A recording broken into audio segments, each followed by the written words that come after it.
이게 가능해? 라고 하는데 가능합니다. 2억이 있어야지 할 수 있는 거 아니에요? 전혀 그렇지 않고요. 가장 먼저 물어보는 게 입주 가능한가요? 그러면 7천만 원의 현금 흐름이 생긴 거죠. 계약금을 날려버려야 하는 수가 있기 때문에.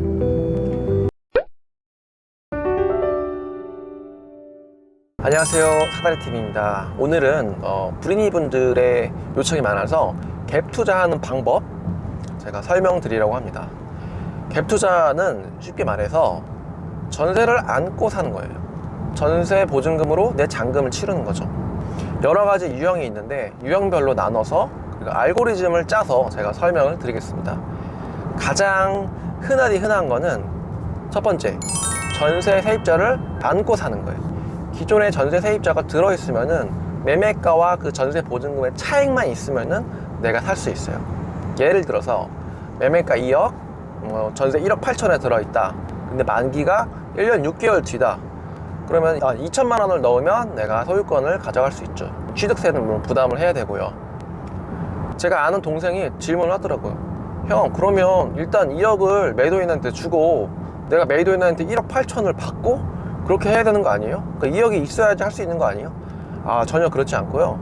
차익만 있으면 돼요. 차익. 당연히 가감 승계를 해서 보증금만큼만 빼서 합니다. 그게 가장 쉬운 전세 갭 투자인데 문제는 예전에 맞춰진 전세가기 때문에 투자 비용이 많이 듭니다. 그런데 저는 최근에 맞춰진 전세가라던가 만기가 7개월 정도 남았다 또는 한 달 정도 남았다, 이런 물건은 적극적으로 매입을 합니다. 그런 물건이 투자금이 1,000만 원, 2,000만 원 정도 더 들어갈 수 있어요. 그럼에도 불구하고 나중에 전세를 맞추면은 내가 산 가격보다 플러스 피 넘어갈 수 있기 때문에 그런 건 샀다가 괜찮게 재미 볼 수 있어요. 제가 작년 여름에 당산역 리버리츠를 3억 4천에 샀습니다. 그리고 만기가 그해 12월이었어요. 전세를 4억 1천만 원에 맞췄어요. 그러면 7천만 원의 현금 흐름이 생긴 거죠. 언젠간 돌려줘야 될 돈이지만 어쨌든 2년 동안 굴릴 수 있는 돈이 생긴 겁니다. 그걸 가지고 또 재투자를 하는 거죠. 두 번째 방법, 입주가 가능한 물건을 찾아서 전세 세입자를 새로 맞추면서 보증금으로 잔금을 치른다. 예를 들어서 현재 그 부동산에 집주인이 살고 있어, 또는 공실이야. 그래서 집을 마음껏 보여줄 수 있다. 그러면은 내가 전세 세입자를 새로 맞추면서 그 세입자의 보증금으로 잔금을 치르는 거예요. 이게 가능해? 라고 하는데 가능합니다.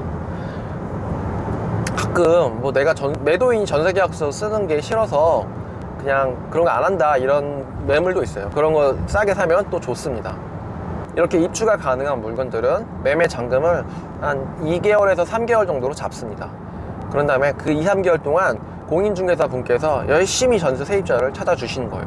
그 금액은 내가 설정하고요. 전세 세입자를 맞추려면 집을 보여줄 수 있어야겠죠. 그걸 집주인은 적극적으로 보여주고요. 공실이면 더더욱 좋고요. 현재 임차인이 살고 있는 경우에는 집을 잘 보여주지 않습니다.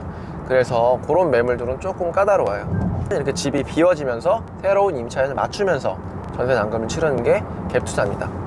이 방법이 제일 선호되는 이유는 전세가를 최고로 높게 뺄 수 있기 때문이에요. 현재 시세로 높기 때문에. 그러면 내 투자금이 줄어들겠죠. 아니면 그 2, 3개월 동안 전세가가 매매가를 넘어버리는 경우도 있어요. 그렇게 되면 또 플러스 피가 나게 됩니다. 그래서 저는 잔금을 길게 할수록 좋아해요. 그런 경우도 봤어요.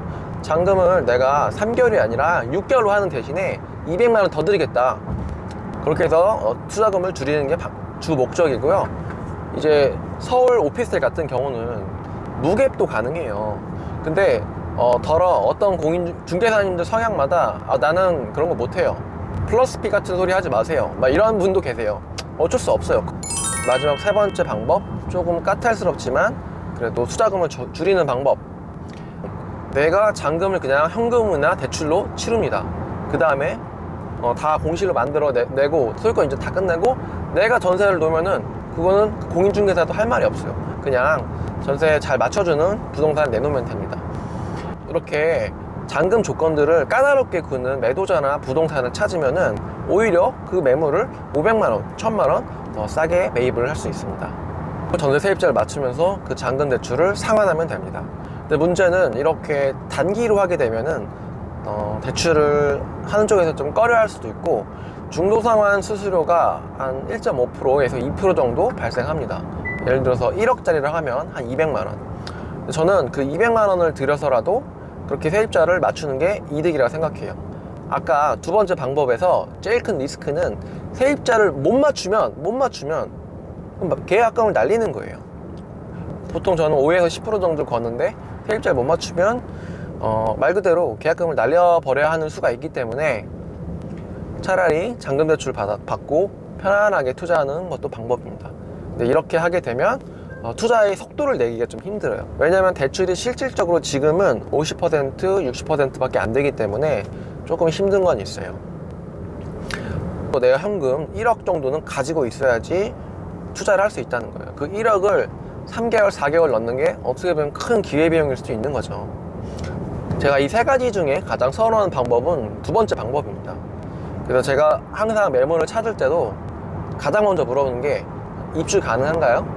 만약에 안 된다 그러면은 세입자 만기 언제예요? 월세가 오래 남았다. 그러면 이건 못 사죠. 그런 경우에 또 한 가지 방법이 그럼 세입자 전세로 바꿀 수 있을까요? 라든가 세입자 내가 이사비 줄 테니까 내보낼 수 있을까요? 뭐 이런 거를 물어봅니다. 그러니까 부동산은 이렇게 딱 정해진 대로 하는 게 아니라 부동산은 말 그대로 사람들이 하는 거예요. 사람 대 사람이. 그렇기 때문에 협상의 여지가 있어요. 뭐 내가 집을 비워주는 조건으로 이사비 100만원 드리겠다. 뭐 잔금일을 길게 빼는 조건으로 200만원 더 드리겠다. 내가 돈을 좀 더 넣지만 나한테 유리한 쪽으로 부를 수 있는 거죠. 아니면 내가 종부세 이전일에 잔금 치를 테니까 500만원 빼달라. 뭐 이런 식으로 자기한테 유리한 방향으로 협상을 하면서 거래를 진행하면 됩니다. 그래서 가끔 입주가 안 되는 물건이지만 아주 협상을 통해서 싸게 구입하는 경우도 있어요. 그러니까 여러분도 일단은 부동산에 전화를 먼저 하세요. 전화가 그 투자의 시작입니다. 중개사님들과 전화해서 지지 않으려면 그만큼 내가 세법이라든가 취득세, 뭐 부동산 양도세 이런 거에 대해서 공부가 빠삭하게 되어 있어야 됩니다. 임대차 보호법도 그렇고 공부를 많이 하시면은 중개사분들 상대하기도 훨씬 수월해집니다. 네, 오늘은 갭 투자하는 방법 3가지 말씀드렸습니다.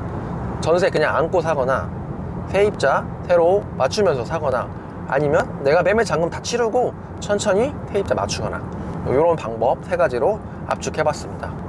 영상이 유익하셨다면 구독과 좋아요를 꼭꼭 눌러주세요. 그리고 궁금하신 것이 있다면 질문으로 댓글을 달아주시면 빠른 시일 내에 제가 답장을 드리겠습니다. 네, 지금까지 사다리TV였습니다. 감사합니다.